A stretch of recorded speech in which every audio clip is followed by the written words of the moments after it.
নমস্কার বন্ধুরা, চলে আসছি নতুন একটা রেসিপি নিয়ে। আজকের ডিমের অমলেট তৈরি করব, যেটা বাচ্চা বয়স্ক সবার জন্য খুব প্রোটিন এবং সুস্বাদু। দেখতেই পাচ্ছ আমি এখানটায় কি কি নিয়েছি। হ্যাঁ, হয়তো বুঝতে পারছো না, আমি বলে দিচ্ছি শোনো। এখানটায় আলু গ্রেট করে নিয়েছি, আর একটা ডিম নিয়েছি, আর সাবুটাকে আগে থেকে আমি ভিজিয়ে রাখছিলাম, অন্তত 3-4 ঘন্টা আগে ভিজিয়ে রাখছিলাম। সেই সাবুটা, ডিম আর আলু গ্রেট করা একসাথে আমি নিয়ে নিয়েছি, একটু নুন দিয়ে দিয়েছি, দিয়ে ফাটিয়ে নিয়েছি। নিয়ে তেলটা একটু গরম হলে তাওয়াতে আমি ভেজে নেবো। এটা তেলটা একটু গরম হলেই আমি সেই ডিমের যে অমলেটটা আগে থেকে যে ডিম, সাবু আর যে আলুটাকে ফাটিয়ে রাখছিলাম সেটা আমি দিয়ে দেব।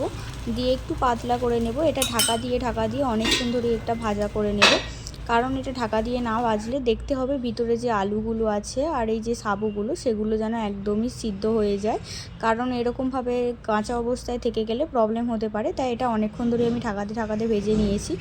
এটা ঢাকা দিয়ে ভাজা হয়ে গিয়েছে, আমি বুঝতে পারছি। বুঝতে পেরেই একটু বুঝতে পারবে কীরকমভাবে জানা টানা ভাবটা যাতে চলে যায়। দেখতেই পাচ্ছ এটা কতটা স্পঞ্জি ভাব চলে আসছে। এটা ভীষণই সুস্বাদু হয়, বড়দের বয়স্কদের সবার জন্য এটা খুবই সুস্বাদু, যেমন প্রোটিনওয়ালা খাবার।